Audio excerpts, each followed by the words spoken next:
de ser sal e luz.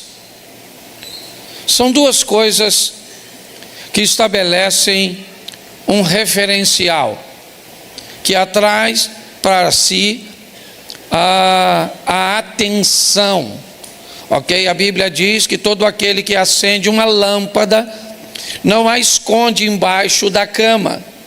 A proposta da lâmpada é ser colocado num ponto bem visível, até porque para que se aproveite o máximo possível da luz daquela lâmpada. O sal é a mesma coisa. Ele é aquele que cumpre seu papel sem a necessidade de chamar a atenção. Todas as vezes que alguém, numa comida principalmente, falar do sal, é porque a comida provavelmente não está legal, certo? Se alguém falar do sal, é porque ou tem sal demais, ou tem sal de menos. Dificilmente alguém vai falar: nossa, o sal está na medida certa. Então a proposta de Deus é criar seus servos, porque as duas comparações são para nós: sal da terra, luz do mundo. É que nós nos tornemos uma referência para outras pessoas. A Bíblia diz que nós somos embaixadores dos céus aqui na terra. Ou seja, alguém que não pertence àquela nação, mas que vai para uma base daquela nação em outra nação. Certo? Você vai no centro do Rio de Janeiro, ali próximo a Presidente Antônio Carlos, há algumas embaixadas, dentre elas a dos Estados Unidos. Aquele ali é um território, é considerado um território americano dentro do território brasileiro. É assim que funciona. Nós recebemos informações bíblicas de que somos embaixadores de Deus, ou seja, a nossa casa, a nossa vida deve ser uma extensão do céu na terra. Por isso, a oração do Pai Nosso ensinada por Jesus, ele não disse: eu vou para o teu reino. Ele disse: que venha o teu reino. Certo? Por isso, Jesus ensinou a mulher samaritana: ora, vem, que nem nesses montes e nem em Jerusalém adorareis o Pai. O que Jesus estava dizendo é: onde estiver um adorador, aquele lugar vira um ambiente de adoração. A minha proposta hoje é mostrar, como pastor local, como pastor itinerante, certo? Normalmente a função de ensinar o que eu vou ensinar aqui hoje é uma função do pastor local e não do itinerante, certo? O itinerante normalmente leva uma palavra que tem por propósito alcançar vidas, promover salvação. Mas um pastor local, ele precisa estar pronto a preparar as ovelhas, as pessoas, para lidarem com qualquer tipo de situação, seja ela favorável ou não, agradável ou não. Precisamos estar preparados para tudo. Então, o tema da minha mensagem hoje é dois mundos. Quanto mais rápido nós entendermos isso, quanto mais rápido nós diferenciarmos isso, mais fácil a nossa vida pode se tornar. Então eu quero que você olhe para a sua vida e para você como você é pertencente de dois mundos. Vou te dar os textos primeiro e depois eu vou falar. É importante você entender desde já que quando você está vivo nesse corpo físico, os dois mundos se conectam, ok? Então, enquanto você estiver vivo, tá certo? Você é pertencente aos dois mundos. A parte física, e nós vamos ver isso, e a parte espiritual. Depois que você morre, ok? Aí você não pertence mais a dois mundos. Você perde a conexão com o mundo físico, ou seja, enquanto você está vivo, você está conectado nos dois mundos. Depois que você morre, você está conectado a um só. Entender isso talvez possa te ajudar a lidar com algumas situações, e vamos aos textos para que eu possa afirmar isso para você. Gênesis, preste atenção, deixa eu te fazer uma pergunta. Imaginemos que você tem um filho, e vamos imaginar que você vai escrever um livro a respeito da vida que esse filho pode ter. Esse livro então tem 66 capítulos. Você deseja que seu filho seja abençoado, que ele seja próspero. Me diga, por favor, para não correr o risco de seu filho não conseguir ler o livro todo, talvez ele fique desanimado, talvez ele vá alegar que não entenda as escrituras que você escreveu. Se você quisesse garantir o sucesso desse seu filho, você colocaria essa informação em qual capítulo, ou em qual capítulo desse livro? Qual capítulo? Você colocaria no primeiro. Se pudesse então ser mais assertivo, em qual página do primeiro capítulo você colocaria essas informações que você considera importante para que seu filho tenha uma vida legal? Em qual página? Pois é isso que Deus fez. Percorrer o primeiro capítulo da Bíblia é tirar de lá, e eu já fiz isso aqui em outra ocasião, não vou fazer hoje, tirar os ensinamentos que, se forem colocados na ordem correta e aplicá-los, não tem como sua vida ser um desastre, ser um caos. Não tem, é impossível, tá certo? É só para você entender como Deus cuida de nós, o carinho e o cuidado, tá certo? Algumas pessoas até não gostam da frase, o Senhor vai te abençoar. Tem gente que, se você disser isso para ele, ele já vai te rebater. Deus não vai me abençoar, ele já me abençoou. Isso é uma verdade, tá certo? Talvez não precisaria ser dita com tanto radicalismo, mas preste atenção no que eu vou te mostrar hoje e julgue entre mim e a minha palavra, entre o que você quer viver e o que você vive. Se você não está disposto a mudanças para viver o que quer, pelo menos seja forte o suficiente para se adaptar ao que está vivendo. Tá certo? É uma decisão que você tem. Eu não consigo mudar. Então tá bom, pare de reclamar, se adapte a essa dor, a essa escassez, a essa dificuldade, a esses problemas, e vive esse estilo de vida. É um desejo, vamos dizer assim, é uma escolha sua. Desejo não, é uma escolha. Mas vamos lá ao texto, porque eu tenho 5 textos para mostrar a você. Gênesis 1:1, está aí a aplicação dos dois mundos, abrindo a Bíblia Sagrada. No princípio criou Deus os céus e a terra.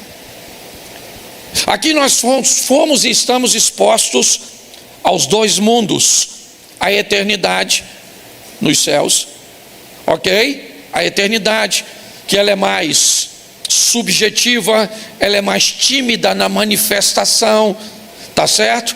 Por exemplo, quando eu subo aqui para falar Quando eu faço alguma coisa, eu canto, eu toco, quando eu apareço na execução de alguma coisa e eu recebo do que eu fiz os resultados, certo? Eu sou admirado por aquilo que eu faço, porque eu sou visto. Deixa eu te dizer uma coisa, eu já recebi boa parte do pagamento pelo que eu fiz. A Bíblia diz que há um galardão do outro lado. E não se espante se hoje você vê alguém que prega, que canta, que faz aqui, e um dia, quando virarmos essa página para o outro mundo, você vê alguém que estava sentado aí, que nunca pegou nesse microfone, com um galardão maior do que o que subiu aqui. Pastor, mas como pode ser isso se essa pessoa não fez quase nada? Ela pode até aparentemente não ter feito quase nada, mas ela não recebeu reconhecimento nenhum. E quem não recebe nada aqui pode ter certeza que vai receber lá, porque Deus é justo. Então eu já estou tentando te avisar, certo? Que às vezes é legal fazer sem aparecer, tá bom? Para depois não dar confusão. Eu sei que no céu não vai gerar isso, não é isso que eu estou dizendo, tá certo? Mas eu só estou te explicando como funciona. Então os dois mundos, terra e céu, ok? Os dois são importantíssimos, não podemos negligenciar nenhum nem outro. A Bíblia é bem clara, o céu vem primeiro e sempre vai ser assim, porque a Bíblia quer dizer que esse é o mundo mais importante, porque ele é eterno, tá certo? Mas isso não menospreza o segundo mundo, o mundo terreno, certo? O mundo material. Então aqui nós somos expostos como filhos a entender, existem dois mundos, um passageiro e transitório. Salmo 90 verso 10, ao homem está determinado viver, certo? E o prazo de vida é curto, ok? Você vai para Hebreus capítulo 9 verso 27, ao homem está determinado morrer apenas uma vez, vindo depois da morte o juízo. É assim que funciona. Então você está exposto a esses dois mundos, o material e o espiritual. Aí Marcos, no capítulo 8, no verso de número 36, vai dizer alguma coisa muito importante para nós adicionarmos a esse entendimento. Marcos, capítulo 8, verso 36, por favor. Depois nós vamos ao 6:33, tá bom? Vamos lá. Pois que aproveitaria ao homem ganhar todo o mundo e perder a sua alma? Aqui está falando dos dois mundos também. O que adianta alguém ter carro, casa, dinheiro, ter um bom casamento, que ia bem seus filhos, ter saúde, ter imóveis, ter bens, ser um empresário? O que adianta essa pessoa ir muito bem no mundo material, no mundo terreno, e ter problemas com o mundo espiritual, que é eterno? Novamente a Bíblia está me alertando. Isso não significa que eu não posso ter todas essas coisas, eu já vou te mostrar. Mas o que a Bíblia está dizendo: respeitem a ordem dos mundos, aprenda a lidar com isso, tá certo? Não adianta nada alguém, tá certo, ganhar o mundo inteiro, ser bem sucedido neste mundo e perder a sua alma. Pastor, mas então é melhor você ganhar a alma e perder o mundo? Também não concordo com você não. Eu acho que dá para ir para o equilíbrio. Dá para ganhar o mundo, para ser bem sucedido, dá para viver uma vida decente, digna, favorável e sem a necessidade de perder o mundo. Eu não gosto de ir para essa extremidade não. Eu só me preocupo com o mundo material porque as coisas vão ficar assim. Aqui o ensino bíblico não é esse. Não é assim que funciona. Você vai pegar os patriarcas no Velho Testamento, ok? Você vai ver todos eles vivendo um ambiente equilibrado, tá certo? O que você pode talvez querer olhar é para os mártires do Novo Testamento, e aí você não vai encontrar gente que vive muito, mas para a época todos eles eram considerados, ou a grande maioria, bem-sucedido. Na época de Pedro, ser dono de um barco e ter uma pequena cooperativa de pesca, já fazia esse cara alguém que estava muito à frente dos outros. Você vai ver a postura do apóstolo Paulo, você vai ver a própria profissão e a postura do Mateus, que era cobrador de impostos. Você vê que todos eles tinham uma estrutura legal, tá certo? Então é importante criar esse equilíbrio. Então a Bíblia diz que eu tenho que ter o cuidado, certo?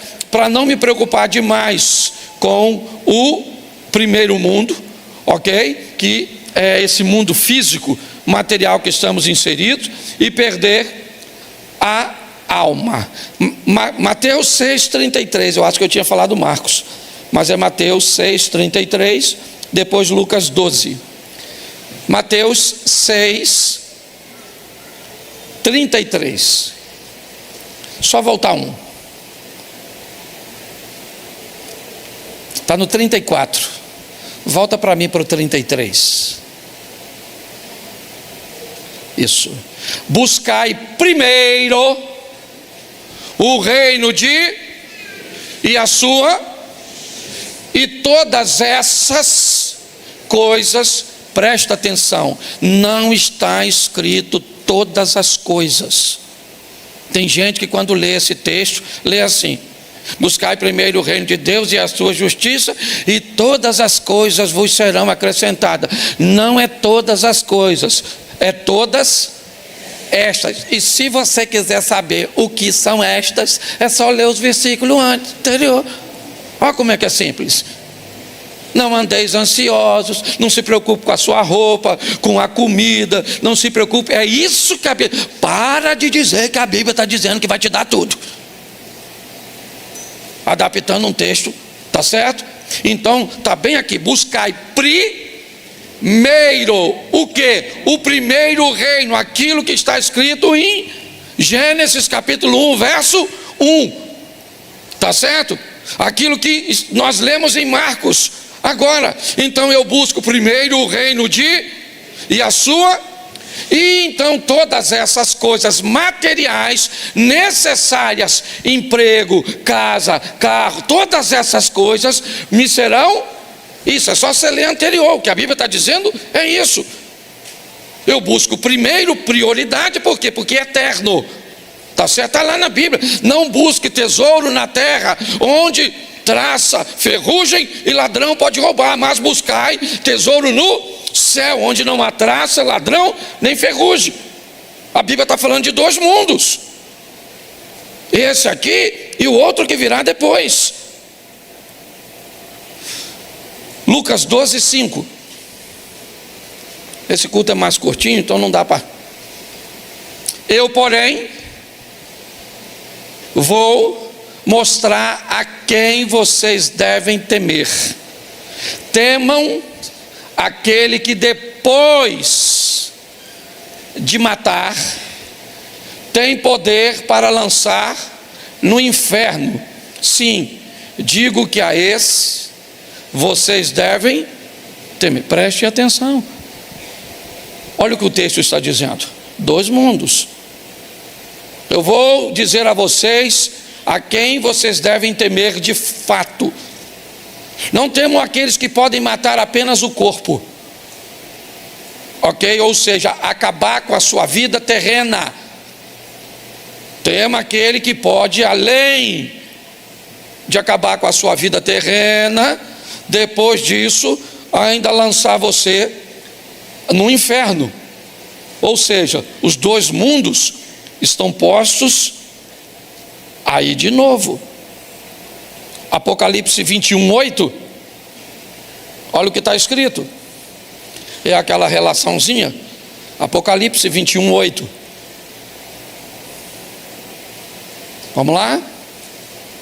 Quanto, porém, aos covardes, aos incrédulos, aos abomináveis, aos assassinos, aos imorais, aos feiticeiros, aos idólatras e todos os mentirosos, a parte que lhes caberá, certo, no lago que está certo? Queimando como fogo e enxofre, a saber, a segunda, preste atenção, segunda morte, e não primeira morte. O que é primeira? A conotação da palavra morte aqui, de uma forma muito simples, é só separação. Você morre quando a parte espiritual que está em você, fora o sistema elétrico, todas essas questões, tá certo? Mas aí falando da espiritualidade, quando a alma ou o espírito deixa o corpo, perdão, há a primeira morte. O espírito se separou do corpo. Essa é a primeira morte. Tá certo? O texto está dizendo que há uma segunda morte além da primeira. Pastor, o que seria a segunda morte? A segunda separação. A primeira separação é quando o espírito se separa do corpo. A segunda separação é quando a alma se separa de Deus. A alma que pecar, esta morrerá. É assim que funciona. E Jesus foi mais enfático nisso. E aqui eu termino os textos. João 11, 25. Ele está conversando com a irmã de Lázaro.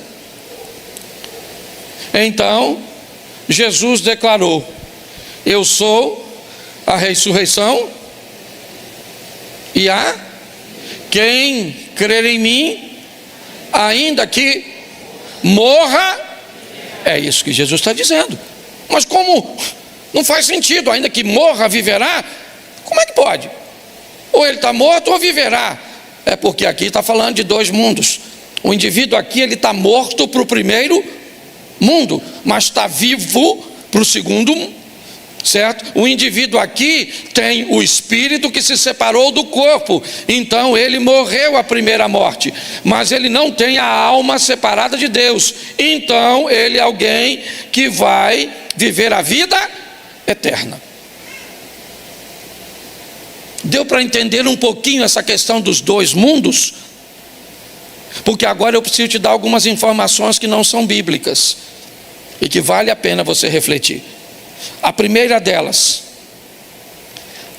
aprender a administrar sua vida deverá ser sua maior prioridade.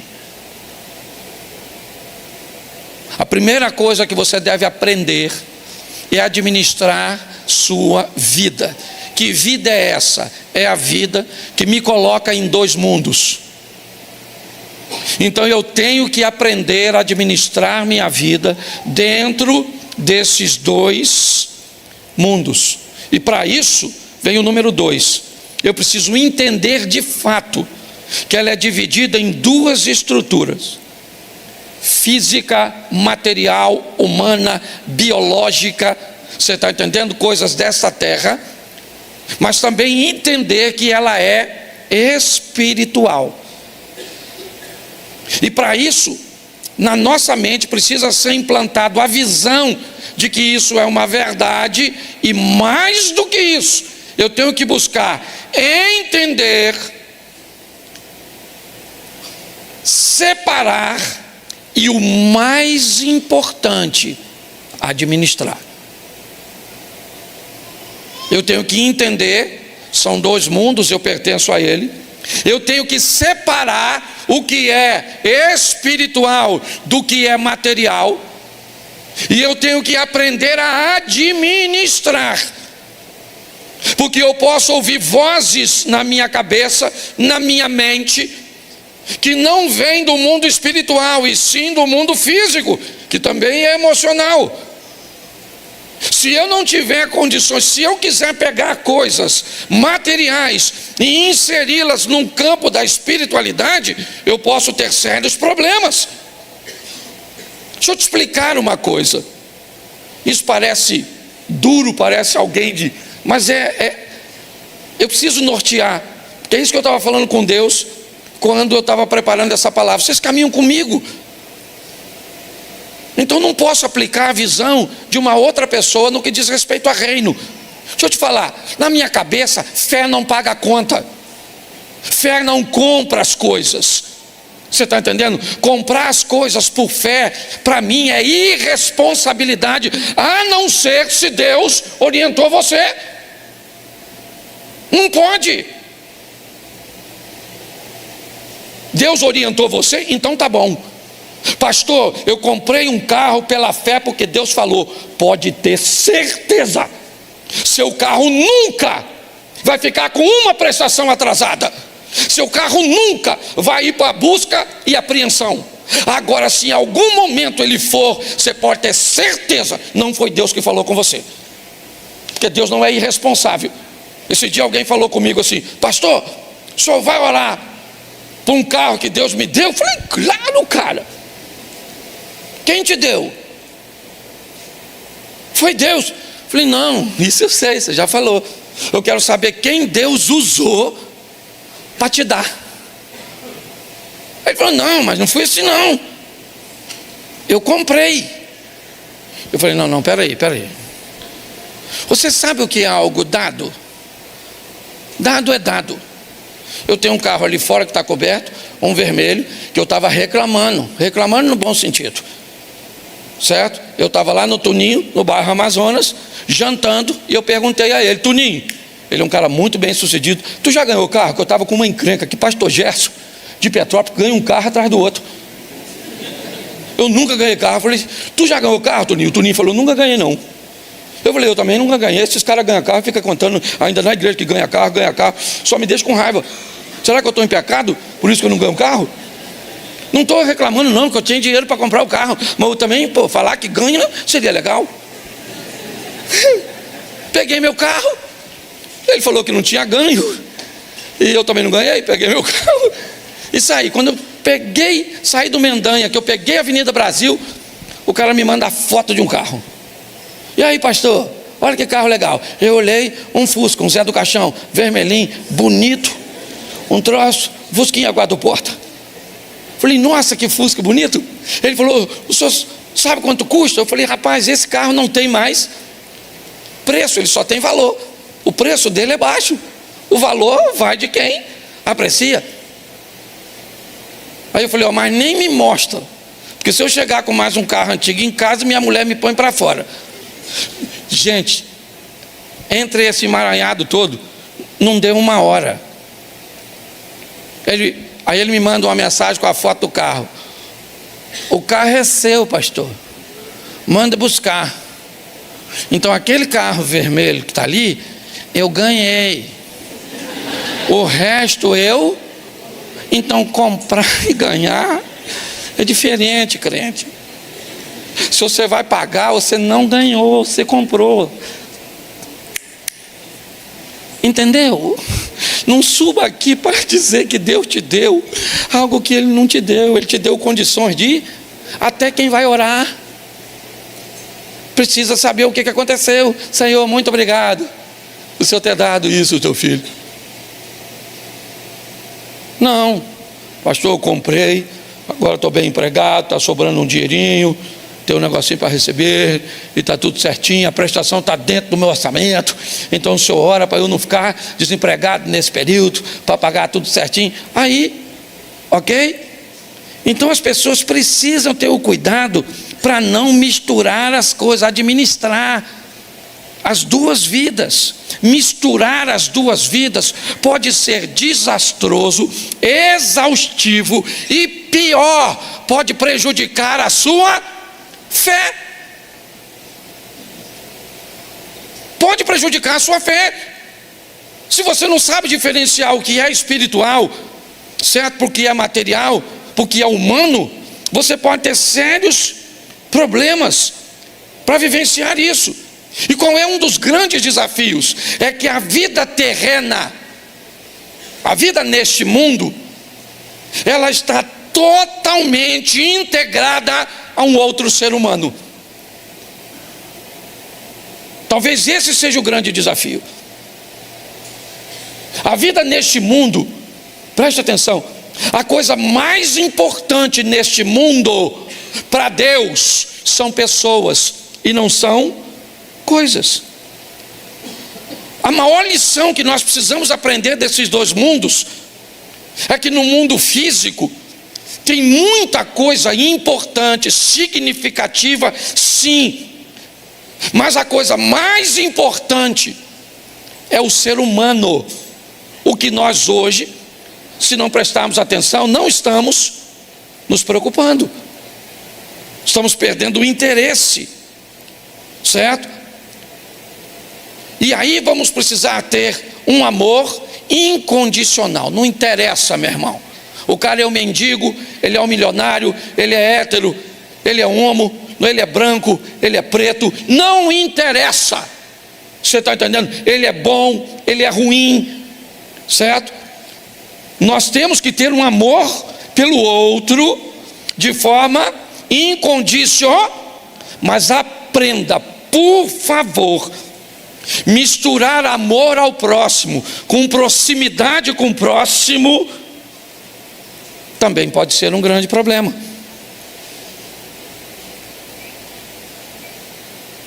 Eu gosto e falo isso nas minhas palestras. Repita comigo assim: quem começa achando que todos são bons, termina achando que todos são maus. Quem começa achando que dá para viver com todo mundo, termina achando que não dá para viver com ninguém, porque não sabe separar. Você já viu alguém dizer assim: eu não conto mais nada para ninguém não, meu irmão. Chega. Você sabe por que as pessoas não contam mais nada para ninguém? Porque já contou para quem não devia e virou fofoca. Eu não ajudo mais ninguém não, cansei de ser bobo. Senão você continua bobo. Só que você foi um bobo que ajudou todo mundo, e agora virou um bobo que não ajuda ninguém, porque você sequer é capaz de separar o necessitado do aproveitador. E se alguém te fez mal e te deixou mal, esse alguém não é seu inimigo, ele é seu mestre, ele é seu discipulador. Ele foi tão bom em te fazer maldade, mas tão bom que ele te ensina, além de fazer maldade para você, ele fez você ficar mal também. Então hoje as pessoas vêm falar comigo, eu vejo a confusão que essas pessoas estão. Ela não sabe o que é material, não sabe o que é espiritual. Ela não sabe que no material pode ter questões neurais, né? Pode ter questões biológicas, pode ter questões emocionais. Elas estão todas atrapalhadas. Então ela está procurando relacionamento com outra pessoa, certo? Nessa confusão mental, e aí enfia o mundo espiritual, dizendo que o mundo espiritual tem que trazer uma pessoa para a vida dela, e aí a vida vira uma loucura. Então eu vou te dar uma coisinha importante também, se você quer entender sobre esse mundo que você está inserido. Ele não trabalha com compensação. Não acredite nisso, ok? Eu dou umas cestas básicas aqui, mas eu tenho um relacionamento extraconjugal aqui.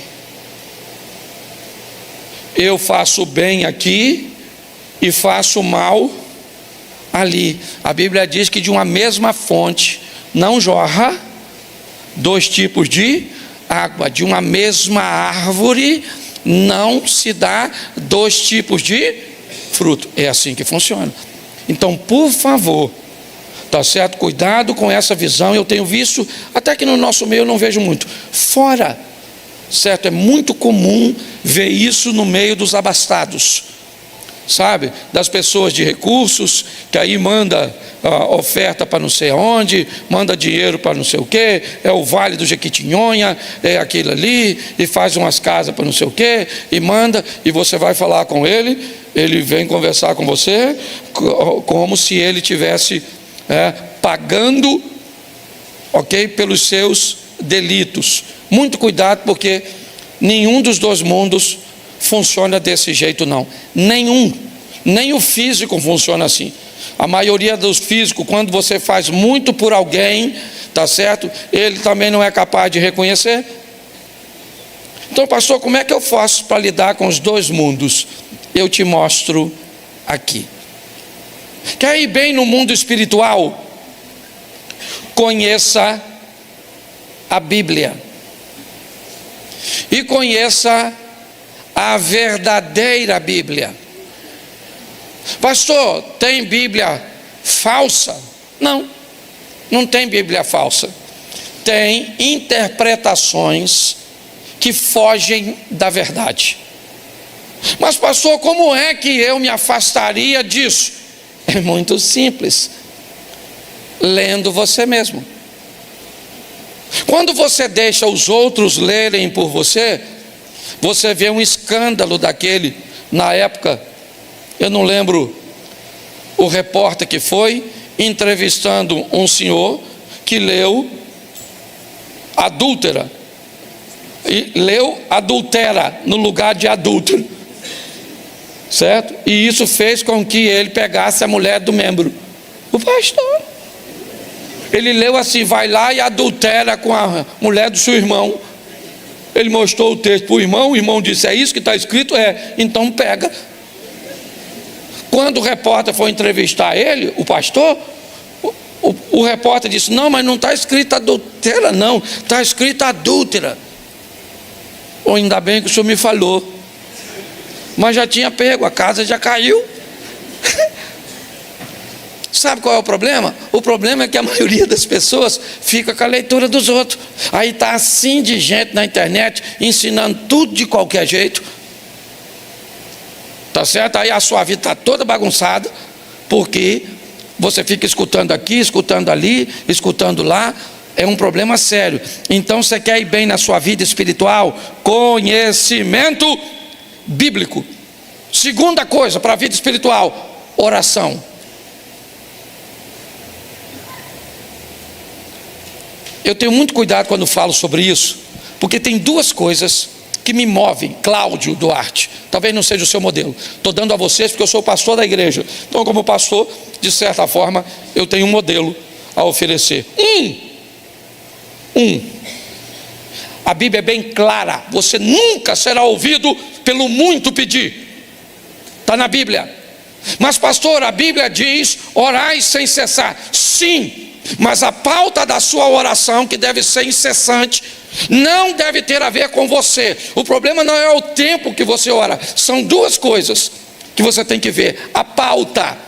Se a coisa mais importante neste mundo físico é o bem-estar das pessoas, a Bíblia diz: devo orar pela paz de Israel, devo orar pelos necessitados, devo orar pelos doentes. Eu preciso canalizar minha oração em prol das outras pessoas. E quando a Bíblia diz orai sem cessar, a maioria das pessoas entendem que a oração é para si mesmo.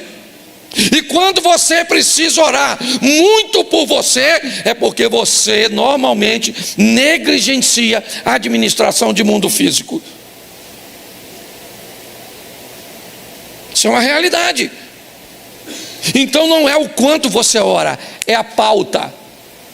Eu converso muito com minha esposa. Tá bom, eu quero saber qual é a pauta. Isso é que vai dizer sobre a intimidade de vocês. Não é o quanto vocês conversam sobre os filhos, sobre a igreja, mas quando é que a conversa tem a ver com vocês? O amor de vocês, a comunhão de vocês, a união de vocês. Quando a pauta, certo? Porque a pauta é o assunto que é importante. Então eu preciso da verdade e eu preciso da oração, porque a oração também me ajuda a entender aquilo que eu li. Terceiro, obediência ao que eu li. Olha, depois de Deus, a pessoa que mais entende de Bíblia se chama Satanás, o diabo. Ele é o maior entendedor de Bíblia depois de... Mas ele é obediente? Sim ou não? Então qual é a diferença entre Satanás e um cristão? É que Satanás conhece a Bíblia, mas não obedece. E o cristão conhece a Bíblia e obedece.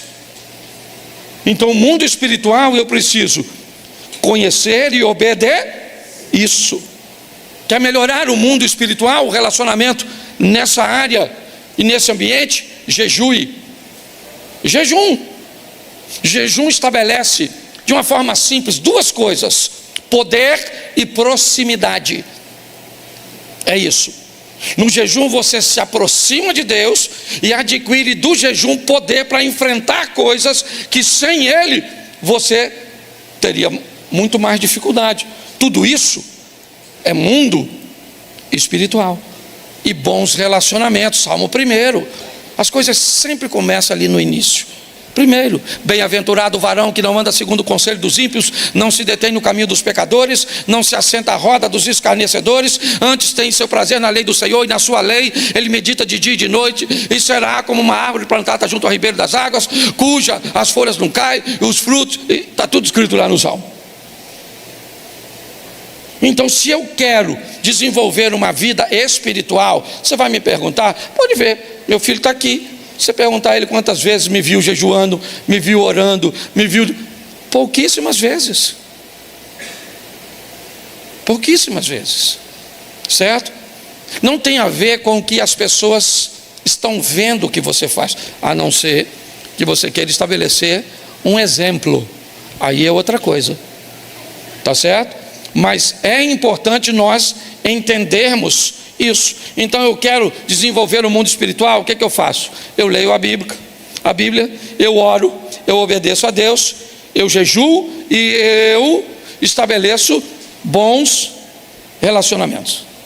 Bom, então vamos agora sair do mundo espiritual e vamos para o mundo físico. O que é que eu tenho que fazer para entender e viver bem no mundo físico? Primeiro, de tudo que se deve guardar, guarda em primeiro lugar o seu coração, porque é dele que procede as saídas da vida, é o que diz a Bíblia. Guardar sua mente, guardar seus pensamentos, observar o que você está assistindo, o que você está conversando, o que está entrando. A mente, sabe o que ela é? Ela é como se fosse um almoxarifado. Pensa, você vai numa empresa e vê o almoxarifado. Se você observar o almoxarifado da sua loja, todo mundo vai saber o que a sua loja vende, porque o que sai na loja é exatamente o que entra no almoxarifado. Então, não é difícil saber o que você está vivendo. É só olhar o que você está fazendo, é só olhar as suas escolhas.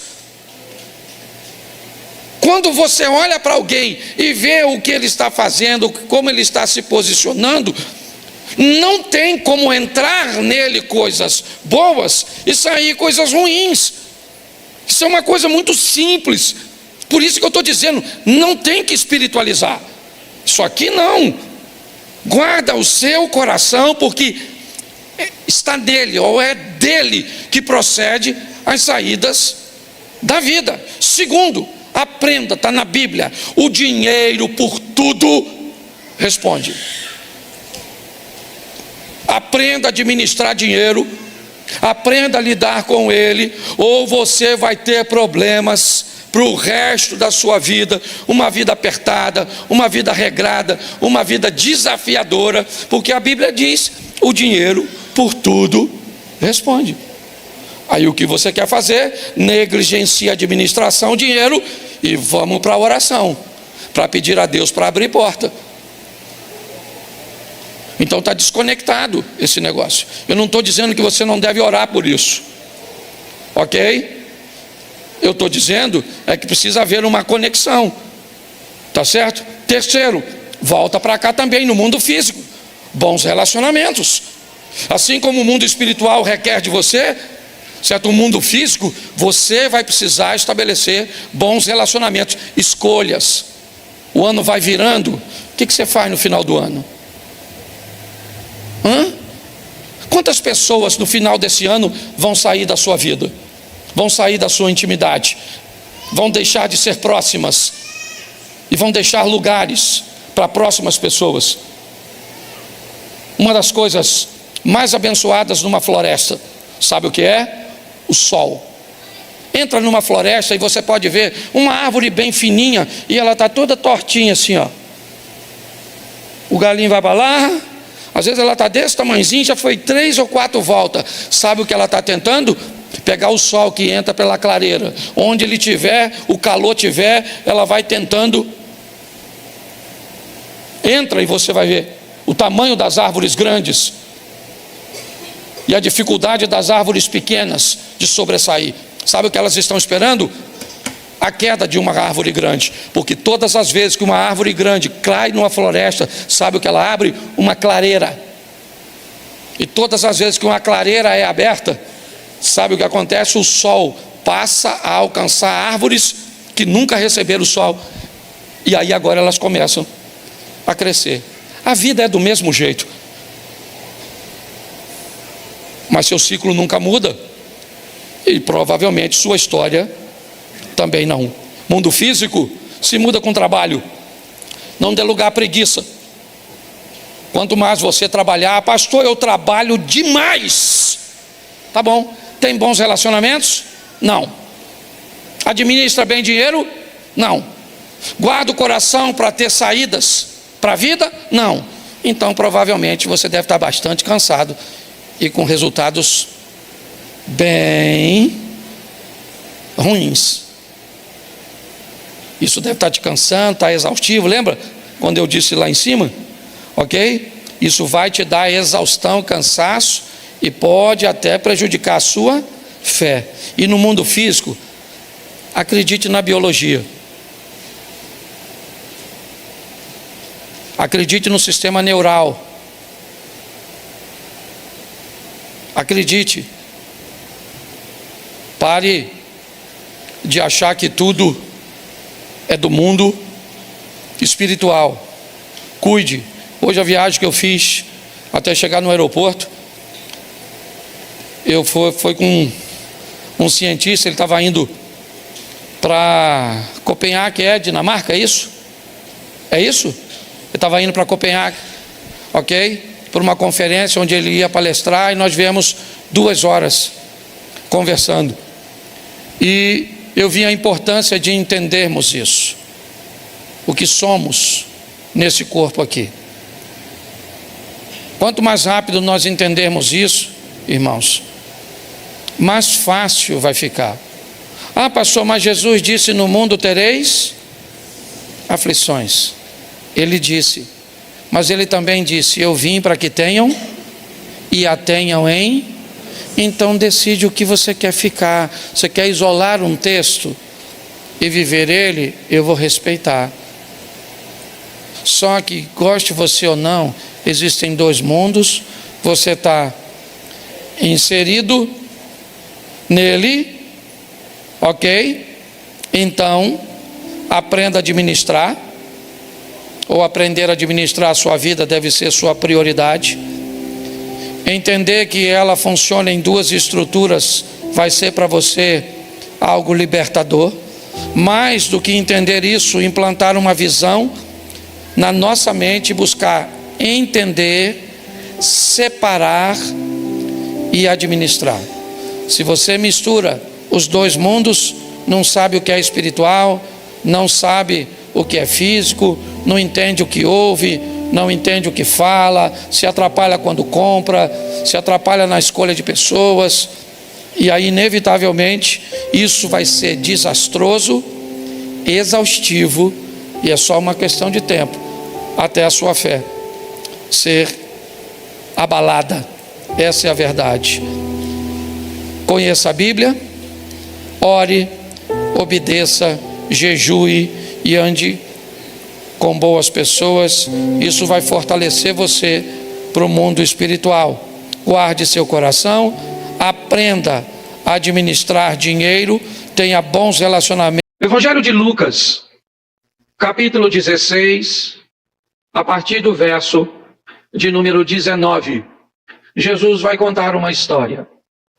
Ora, havia certo homem rico que se vestia de púrpura e de linho finíssimo, e que todos os dias se regalava esplendidamente. Havia também certo mendigo, chamado Lázaro, coberto de chagas, que jazia à porta daquele, e desejava alimentar-se das migalhas que caíam da mesa do rico. Até os cães vinham lamber-lhes as úlceras. aconteceu morrer o mendigo e ser levado pelos anjos para o seio de Abraão. Morreu também o rico e foi sepultado. No inferno, estando em tormentos, levantou os olhos e viu ao longe a Abraão e a Lázaro no seu seio. Então, clamando, disse: Pai Abraão, tem misericórdia de mim e manda a Lázaro que molhe em água a ponta do dedo e me refresque a língua, porque eu estou atormentado nessa chama. Disse, porém, Abraão: Filho, lembra-te de que recebeste os teus bens em tua vida, e Lázaro igualmente os males. Agora, porém, aqui ele está consolado, e tu em tormentos. E além disso, está posto um grande abismo entre nós e vós, de sorte que os que querem passar daqui para vós outros não podem, nem os de lá passar para nós.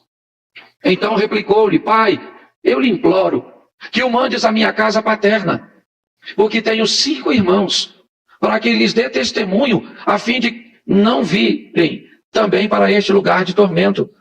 Respondeu Abraão: Eles têm Moisés e os profetas, ouçam-nos.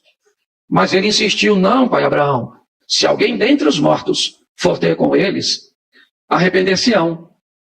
Abraão, porém, lhe respondeu: Se não houve a Moisés e os profetas, tampouco se deixarão persuadir, ainda que ressuscite alguém dentre os mortos. Disse Jesus aos discípulos: É inevitável que venham escândalos, mas ai do homem pelo qual eles vêm. Feche os seus olhos. Senhor, em nome de Jesus, eis aqui a tua palavra. Continua falando conosco e usa-me como um canal de bênção nesta hora, em nome de Jesus. Você pode dizer amém? Amém. Antes de encerrarmos hoje, eu quero fazer uma reflexão com você, para que possamos entender qual é o impacto que o que acontece na vida dos outros exercem sobre a nossa vida. O quão preocupado nós estamos, de fato, em ver as outras pessoas encontrando o caminho, sendo felizes, tendo um encontro com Cristo, com sua palavra, conseguindo organizar sua vida de fato. Essa é uma análise que precisa ser totalmente nossa, porque esse é um texto que, se você não avaliá-lo com cuidado, talvez você comece a pensar que não há lugar para quem tem bens ou para ricos no reino de Deus. E que, na verdade, o que existe é uma permuta, certo? Você precisa trocar e decidir o que você quer. Você quer ir bem, você quer ter conforto, você quer viver uma vida tranquila? Então viva. Mas não há lugar para quem vive assim no céu. Você quer entrar nos céus? Você quer ter um encontro com Deus? Então abra mão de tudo isso. Entenda que todos os bens deste mundo não são para você. Quando olhamos para esse texto, Jesus novamente vai remeter a todos nós a entendermos que não existe uma terceira via. São apenas 2 vias. São 2 caminhos, são 2 portas, certo? Todas as vezes que nós vamos olhar para esses ambientes, normalmente sempre há 2 pessoas. Por quê? Porque a proposta de Deus é sempre mostrar a mim e a você que não existe uma terceira via cuja qual você possa se encaixar. Novamente, nós temos uma exposição aqui e a figura é de 2 caminhos, 2 pessoas, 2 situações distintas. A história começa dizendo que havia um homem rico. É assim que a história começa. A Bíblia diz que a casa que este homem mora e a maneira que ele vive é uma maneira fantástica. Suas vestes são vestes de linho, são vestes caras. Poucas pessoas podem ter aquele tipo de roupa para a época que ele está inserido. A Bíblia faz questão de dizer que todos os dias da vida daquele homem, ele vivia de forma abastecida, certo? Ele era alguém que vivia de forma esplêndida. A vida dele era uma vida que, se fosse vista por outras pessoas, seria uma vida invejável. Provavelmente todos gostariam de morar na casa que este homem morava, ter o que ele tinha, viver como ele vivia. E que pecado há nisso? O que há nesse estilo de vida que vai colocar este homem no inferno, como nós vamos ver mais à frente? Pare para pensar um pouco nisso. Este é um homem que, por que é que ele vive assim? Provavelmente ele pode viver assim porque recebeu algo de herança e mais do que ter recebido recursos de herança, ele conseguiu administrar e fazer com que aqueles recursos não fossem embora, como foi a história do jovem rico, filho, certo? Do pai rico de Lucas 15, o filho pródigo. Ele também foi alguém que viveu na riqueza, que viveu na prosperidade. Ele foi alguém que quando saiu de casa, ele saiu com muitos recursos. Mas ele pegou todos os seus recursos e jogou fora. Então, esse texto me remete na história de Jesus, que este homem que vive dessa forma, não há nenhum indício que ele vive por causa de Satanás, porque a riqueza dele é ilícita, porque ele é um corrupto, porque ele não merece ter o que tem. Não. O indício é que ele tem tudo o que tem porque merece ter. Porque provavelmente administrou bem aquilo que chegou à sua mão. Porque foi habilidoso, certo? Para administrar seus bens. Então ele não é alguém sazonal, de um tempo limitado, não. Ele é alguém que todos os dias de sua vida, até ali, ele viveu muito bem, muito abastecido. Então esse é o primeiro homem. O verso seguinte, o verso 20. A vida troca de homem. A Bíblia troca de pessoas, troca de situação. Agora ela sai da riqueza para o mendigo. Havia um certo mendigo chamado Lázaro. Ele não é só mendigo. Ele é um mendigo doente. Certo?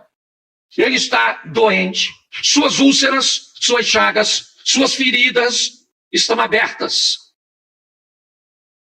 E este indivíduo é um indivíduo cujo qual sua situação é tão desafiadora que o texto chega a dizer que os cães, os cachorros, vinham lamber as suas feridas.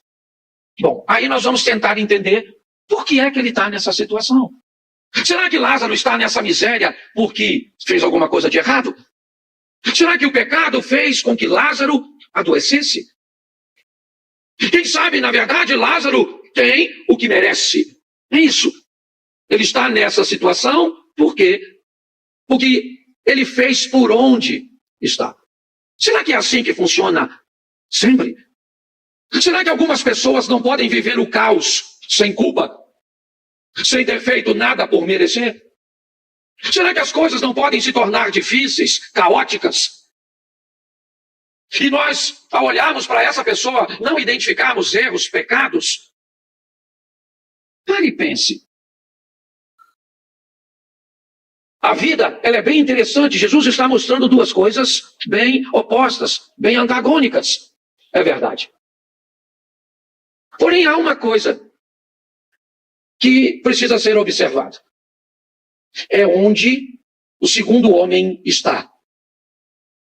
Que local esse homem se encontra? O texto faz questão de dizer que ele é um mendigo, doente, cheio de úlceras, sem ninguém para ajudá-lo. Ele é alguém que, se alguém resolver ajudá-lo, não deve esperar nenhum tipo de recompensa. Mas ele está na porta do rico. Jesus faz questão de dizer a porta. Ele está no local onde é impossível não vê-lo, não notá-lo. Jesus faz questão de dizer que a porta deste homem que tem tanta coisa, que vive bem e pode viver muito bem, e depois de viver muito bem, entrar no reino de Deus. Nesse lugar está o Lázaro. Aí eu começo a entender o quanto a vida do outro tem a ver com a minha. O quanto o bem-estar do outro tem a ver com o meu. O quanto odiar o outro, maldizer o outro, me tornar indiferente à dor do outro, pode fazer com a minha vida depois que eu partir daqui. Não havia nenhum problema com esse rico, como não houve com Ló, como não houve com Abraão, como não houve com Salomão, como não houve com Davi e com tantos outros homens riquíssimos, prósperos, que entraram no reino de Deus. Mas é fácil entender como Moisés foi um homem tão próspero, e diz em Êxodo 32, Senhor, perdoa este povo, ou então risca o meu nome do livro que tu tens escrito. Dá para entender que um cara como esse está mais preocupado com o bem-estar coletivo do que com o seu bem-estar particular. É fácil entender como Abraão, que estava extremamente tranquilo, perde um bom tempo investindo, intercedendo a Deus para que Sodoma e Gomorra não fosse destruída. Nem lá ele estava. Para que tanta preocupação com Deus destruir, certo? Uma estrutura cuja qual ele nem está. Talvez dê para entender a oração de Salomão: Senhor, me dê um coração sábio e entendido para que eu possa conduzir todo este povo. Note que a preocupação, ou aqueles que se preocupam com pessoas e administram bem sua vida, tem tendência a levá-la para um ambiente muito especial. Tem tendência a viver coisas bem extraordinárias e acima da média. O mendigo Lázaro está na porta do rico, que passa todos os dias e vê os cães lambendo. Ouve ele pedindo alguma coisa, verso 21, desejava alimentar-se com as migalhas. Sabe o que é uma migalha? Uma migalha é aquilo que não faz falta nenhuma. Não é um pedaço, não é uma fatia. A migalha é um farelo. É aquilo que, se for oferecido, certo, não vai fazer nada, diferença nenhuma. Mas este homem está vendo tudo isso, e esse é seu pecado. Seu pecado não é a riqueza, seu pecado é a indiferença. Seu pecado é não se preocupar, certo, com o que está acontecendo na vida do outro. Seu pecado pode ser, e aí não estou falando mais da história, mas talvez o nosso aqui, é saber que a oração é extremamente poderosa, mas entramos no culto e saímos dele, e sequer, às vezes, olhamos para quem está do lado, antes do culto começar, e falamos assim: posso fazer uma oração por você? Posso deixar uma palavra de bênção para você? Às vezes, ver alguém entrar por essas portas, esbaforido, nervoso, arrumando confusão, já doido para conseguir uma briga, e você pensar: o que está se passando? Por que é que uma pessoa tão atribulada está vindo para a casa de Deus para arrumar confusão? Não, para encontrar alguém que se preocupe com ela e que vai dar um pouquinho de atenção a ela, que naquele momento é mal educada, é truculenta. Mas nós pensamos em nós mesmos. Esse texto é um texto que nos remete a olharmos com um pouco mais de carinho, de cuidado para o outro. Porque a vida dos dois vão terminar. Nos próximos versículos, Jesus vai fazer questão de dizer que o mendigo morre. O mendigo vai morrer. E aí, cuidado. Para você que quer colocar todo mundo no céu, para você que acredita que uma missa de corpo presente, ou uma missa de 7º dia, ou uma missa de 30º dia, pode fazer com que alguém entre no reino dos céus. Jesus vai dizer para onde vai o mendigo Lázaro. E o mendigo Lázaro não vai para lá porque é mendigo. Não. Ele não vai para lá porque é pobre, porque é um coitadinho. Não. Não é isso. Não. A Bíblia não fala disso. A Bíblia simplesmente quer dizer que este homem, ele encontra a misericórdia de Deus. É isso. Porque o modelo cujo qual Jesus está citando não é a salvação em Cristo, pois Cristo ainda não morreu para pagar pelo pecado. Então esse Lázaro que morre, ele ainda morre baseado na postura da lei. Ok? Mas ele encontra a misericórdia de Deus e ele vai para o céu. Deixa eu colocar assim, tá bom? Ele vai para o céu com os anjos de Deus. Tá bom. Mas agora Jesus diz que a morte também vai chegar para o rico. Ele também morreu, porque todos morrem. E o rico morreu. E ele vai para o inferno. Jesus faz questão de dizer, certo? Morreu o rico, verso 22. Morreu também o rico, foi sepultado e no inferno. Você pode repetir comigo? No inferno. É isso aí. No inferno. O rico está no inferno, porque tem gente que vai para lá. Tá certo? Tem gente que vai para lá. Jesus está contando essa história, não é à toa. Ok? Então, cuidado com essa historinha, certo? De que ninguém vai para o inferno, porque Deus é bom demais e ninguém se perde. Isso não é verdade. Jesus está dizendo que o rico, ele vai para o inferno. Porque era rico, sim ou não? Sim ou não? Não! Porque era indiferente. Ele poderia ir para o céu, sim ou não? Ele poderia estar no mesmo lugar que o outro, sim ou não? Mas eu também te pergunto, o outro poderia estar no mesmo lugar que ele? Será que esse mendigo poderia não ser mendigo? Sim ou não? Ele poderia até ser doente, porque a doença não dependia dele. Mas não necessariamente ser um mendigo. Nós precisamos olhar isso com uma mente um pouco mais amadurecida. Ele agora está no inferno. Está no inferno por um motivo. Ele adulterou, gente? Matou alguém? Roubou? Ele foi para o inferno por quê? Me ajuda aí, porque nós vamos ser já. Porque não estava nem aí pelo que estava acontecendo na vida do outro. Porque a vida do outro não tem nada a ver com a sua, tem? Que o problema do outro é do... Eu não estou dizendo que você tem que se meter na vida de todo mundo, não. Pelo amor de Deus. Certo? Não é isso que eu estou falando. Mas o texto vai dizer que esse é o motivo. Esse homem, por não estar nem aí pelo que acontece com a vida do outro, com o bem-estar do outro. Se o outro está triste, está alegre, se estava chorando, certo? Se uma irmã, muitas vezes, entra por essas portas, não conhece o nosso protocolo, não está vestida de forma adequada. O que provavelmente, se você, que entende o protocolo, amasse essa pessoa, o que você faria? Sentaria do lado dela e diria para ela, posso te emprestar minha blusa para você botar nas suas pernas? Posso te ajudar? Olhe e pense sobre isso. Quando a vida do outro começa a mexer com você, isso significa que você se parece com Jesus. Ele mesmo disse que daria sua vida para salvar a muitos. O coletivo sempre é a fonte de tudo isso. Mas agora, a Bíblia vai nos revelar algo que vale a pena nós observarmos. Primeiro, eu quero te dar algo para fazer você pensar. Em nenhuma outra parábola dita por Jesus, ele usa um nome próprio. Essa é a única que ele dá nome ao indivíduo. É sempre um homem, uma mulher, é sempre um pescador, é um pastor, certo? É sempre. Agora não, aqui ele faz questão de usar o nome próprio, Lázaro. O que talvez possa nos indicar que essa nem é uma parábola de fato, mas talvez ele está usando uma figura real. Mas o que acontece agora também vale a pena nós observarmos.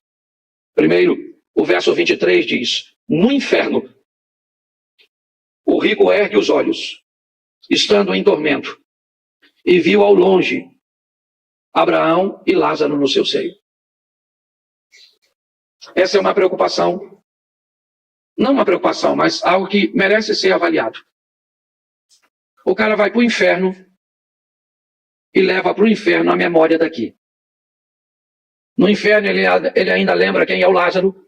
No inferno ele ainda lembra que tem 5 irmãos.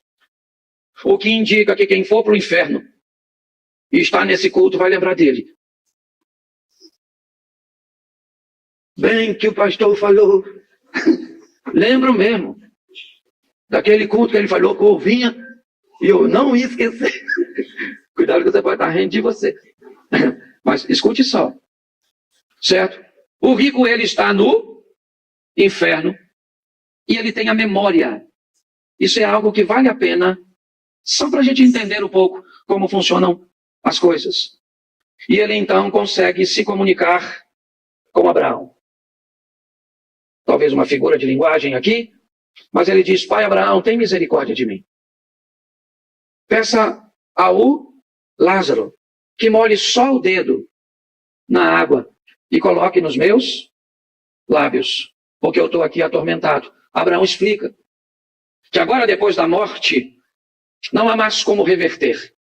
Ninguém que está de um lado pode passar para o outro. Ninguém que está do outro pode passar por um. E agora, Abraão vai dizer algo bem interessante. Abraão diz a ele assim: filho, lembra que recebeste os teus bens na tua vida? E Lázaro, somente os males? Olha só. A conversa é bem interessante, pois ela diz ao rico: você lembra o que você tinha e o que você poderia ter feito por esse indivíduo que estava tão perto de você e você nada fez?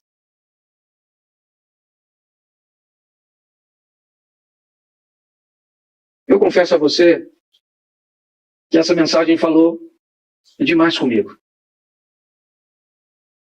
Como gerenciar com mais segurança a sua vida?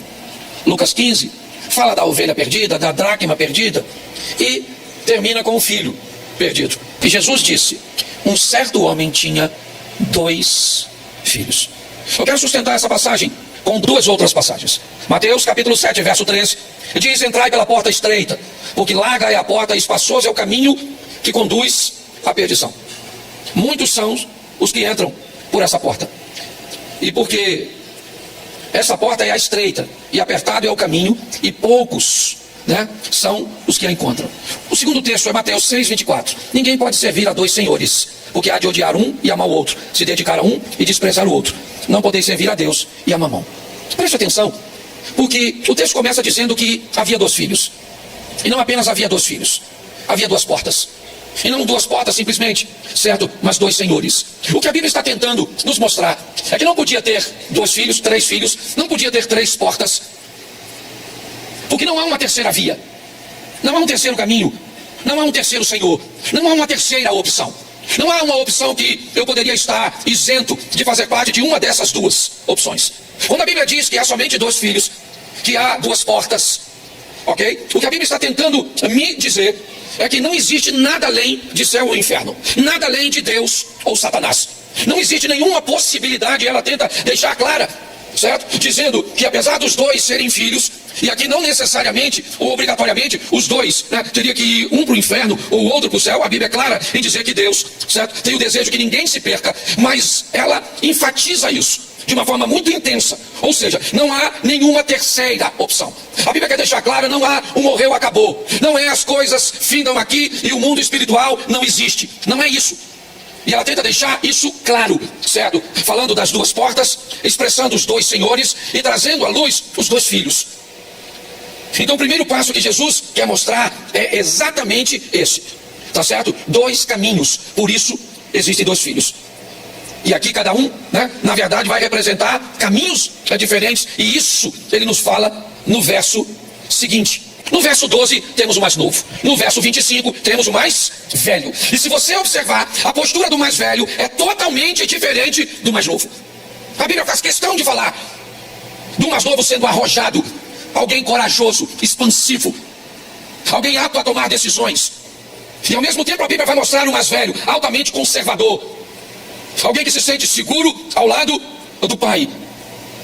Deus está querendo dizer que seus filhos são diferentes e que as diferenças precisam ser respeitadas, precisam ser vistas, avaliadas.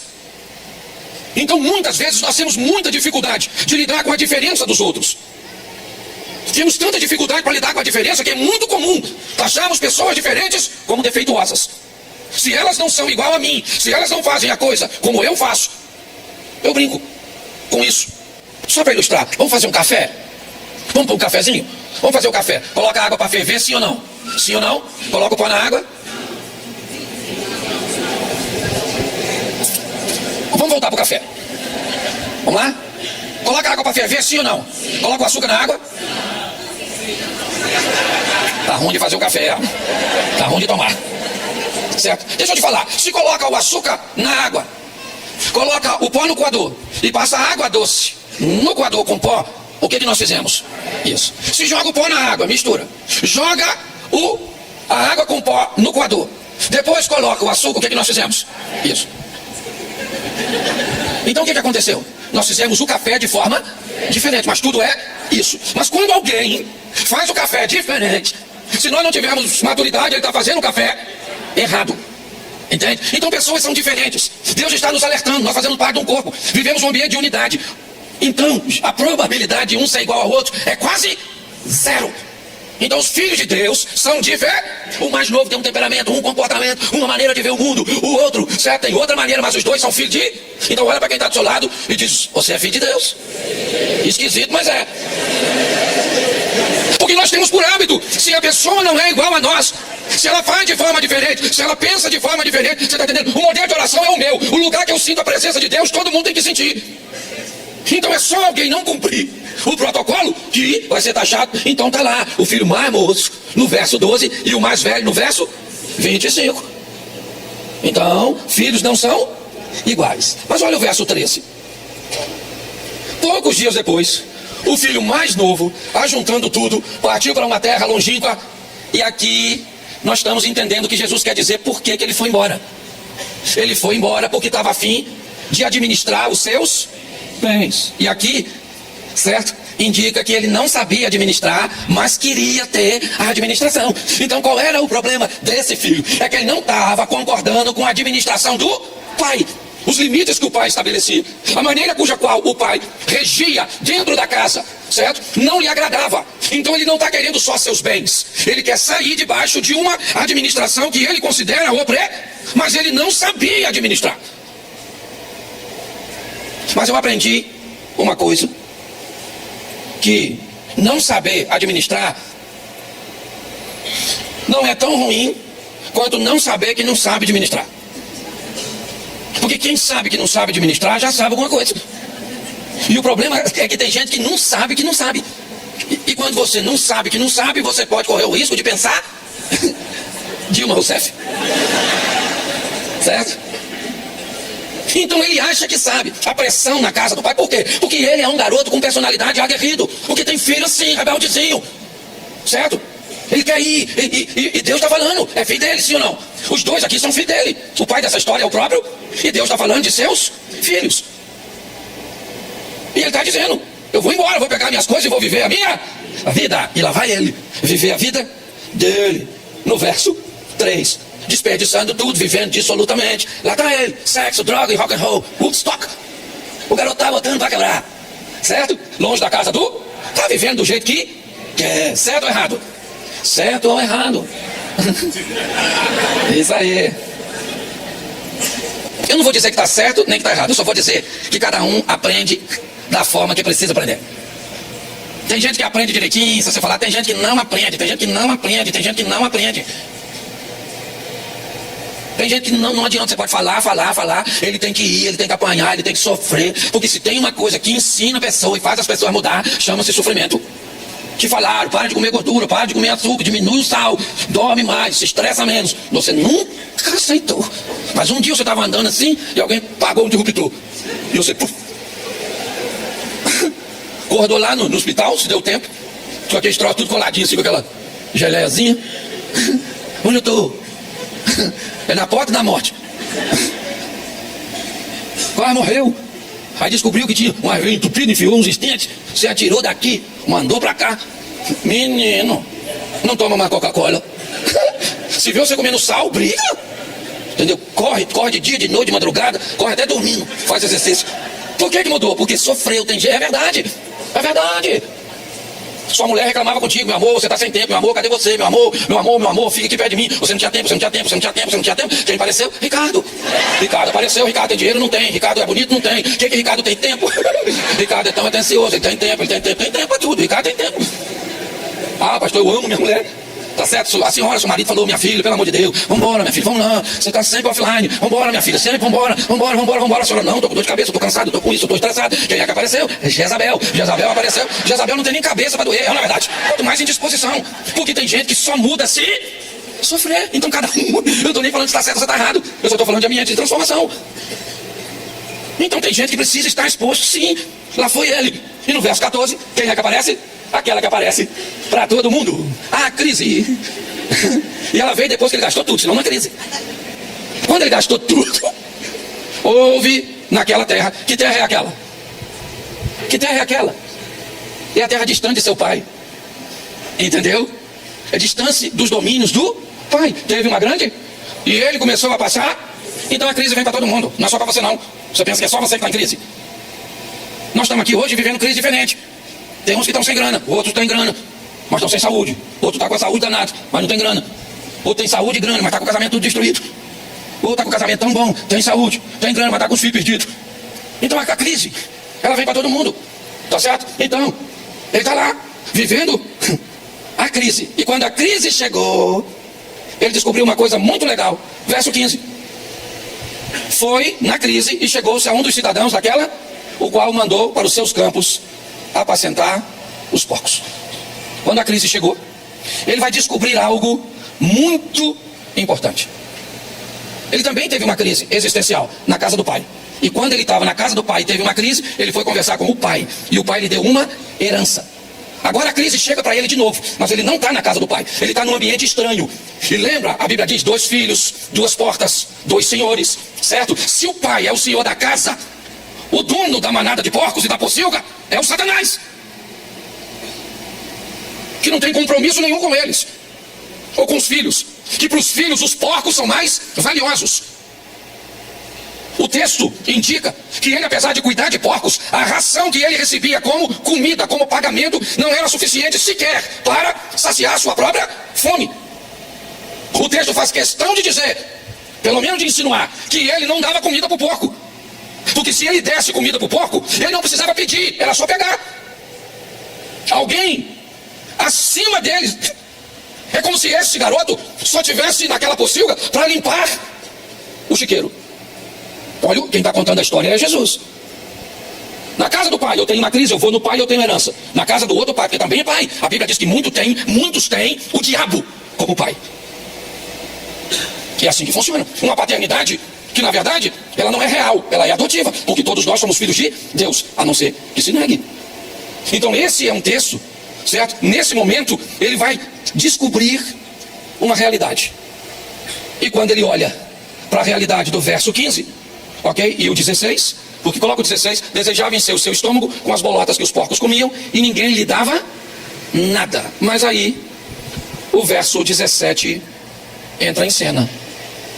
Tornando em si, disse, quando os jornaleiros ou trabalhadores, operários de meu pai têm abundância de pão, e eu aqui pereço de fome. Os jornaleiros estão onde?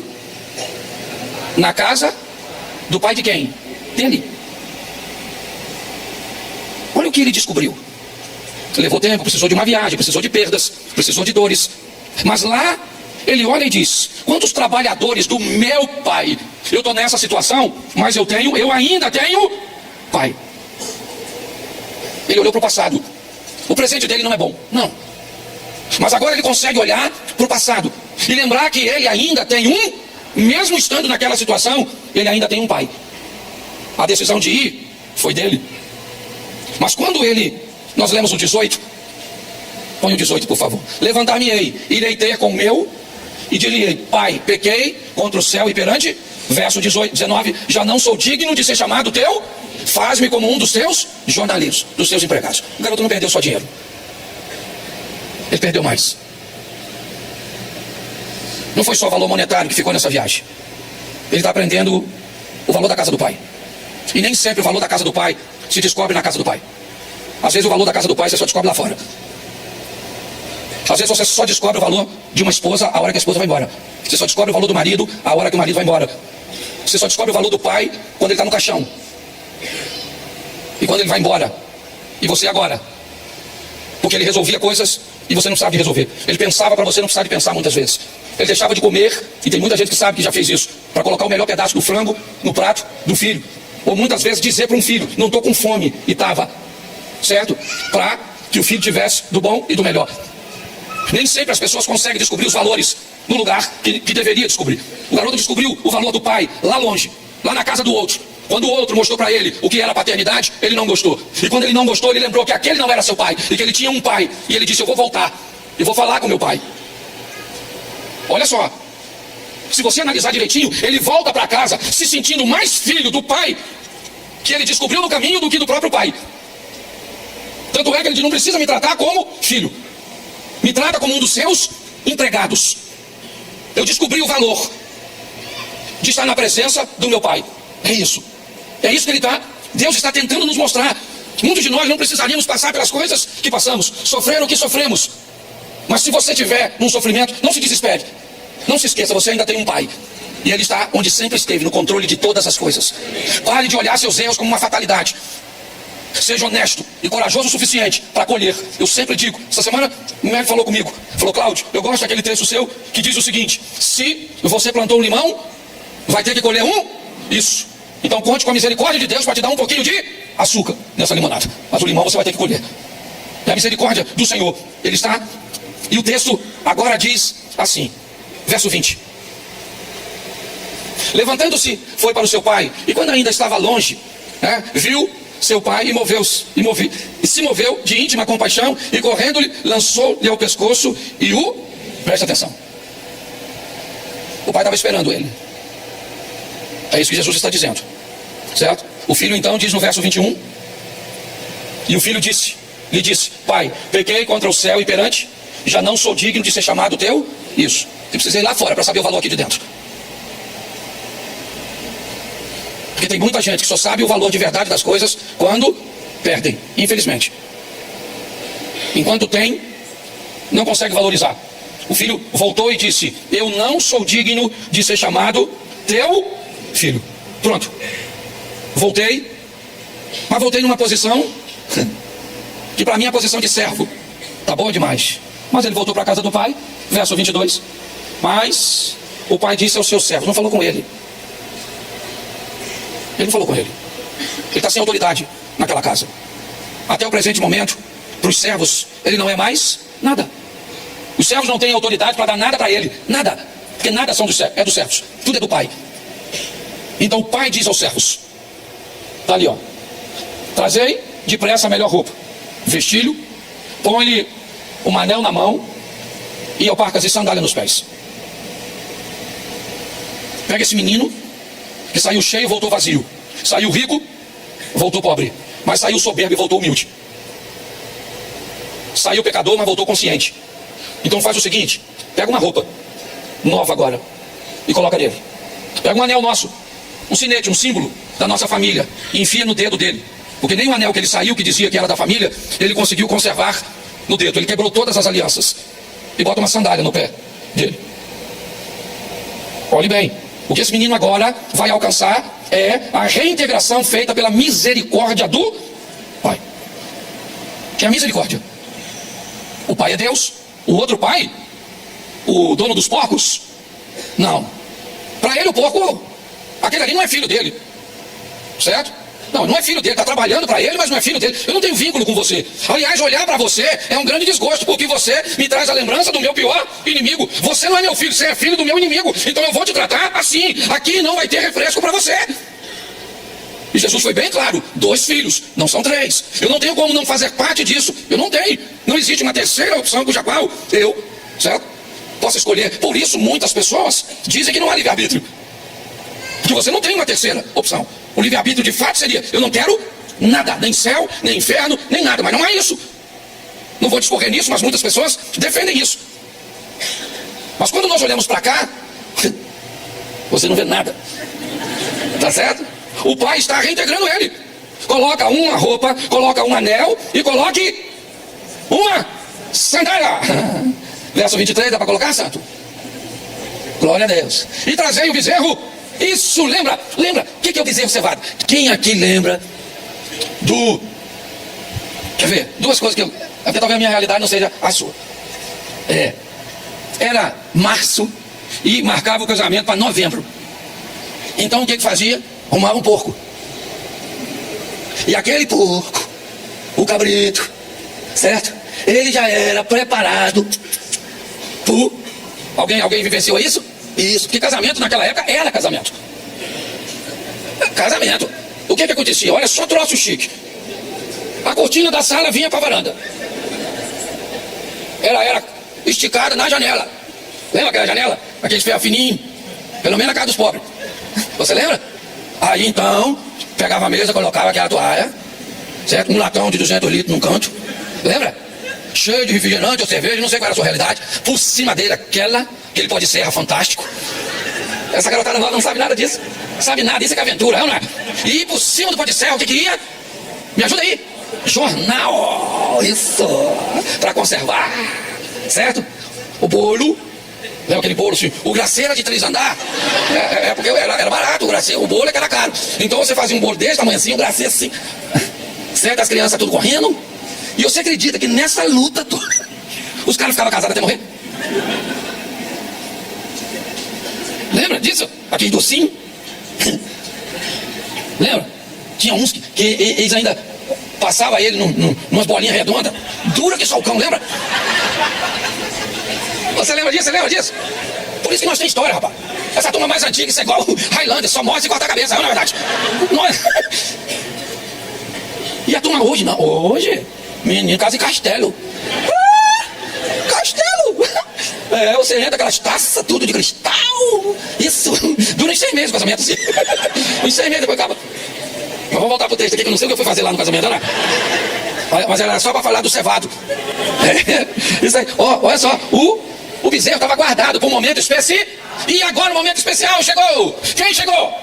O filho perdido. Mandou, pensa. Tá tudo bom, sim ou não? Isso, reintegração de posse. Mas o verso 25 do 15 pula. O filho mais velho, que estava no campo, certo? Quando veio, chegou perto da casa, ouviu a música e então ele já sabia que tinha uma festa. Isso. Sem ele.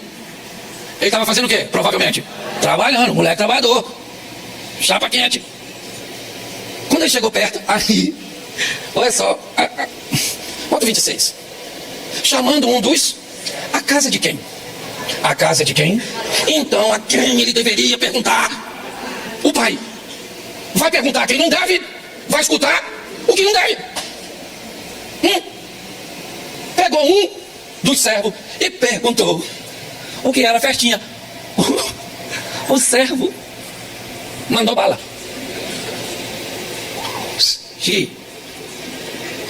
Festa, maluco. Festa. Vou te falar aqui.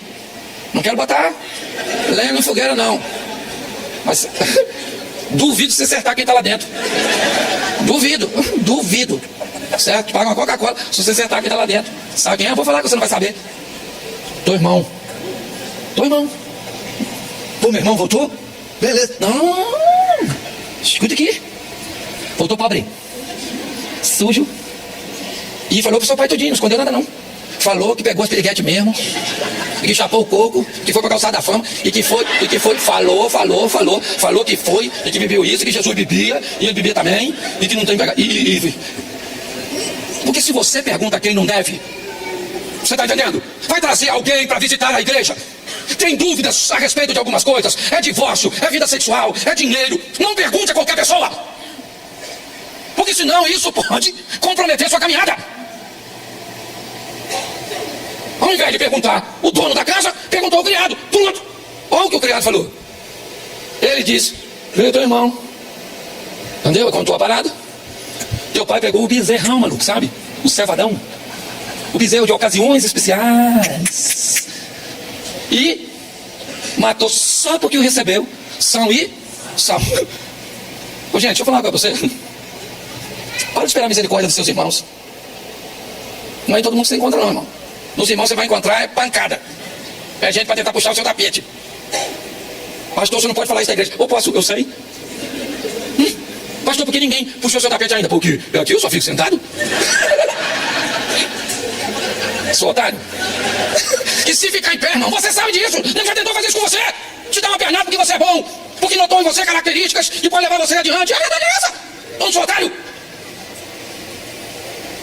Eu, hein? Porque o irmão que devia me amar, devia, mas não ama. O irmão que devia me proteger, devia, mas ele não só não te protege, como te bate. Porque isso é coisa de irmão, um bate no outro. Não é? É assim. Pastor, você está afastando as pessoas da igreja. Aí se sair da igreja vai ter que ir pro outro lá, ó. O outro da porta larga lá, ó. Quer ir, maluco? Quer ir? Não, né? Eu falo mesmo, dane-se. Porque os caras deveriam ou não deveriam? A gente deveria ajudar, a gente deveria. Mas não, o cara tá lá. E olha só, olha bem como é que o negócio funciona. Verso 29, já estou acabando.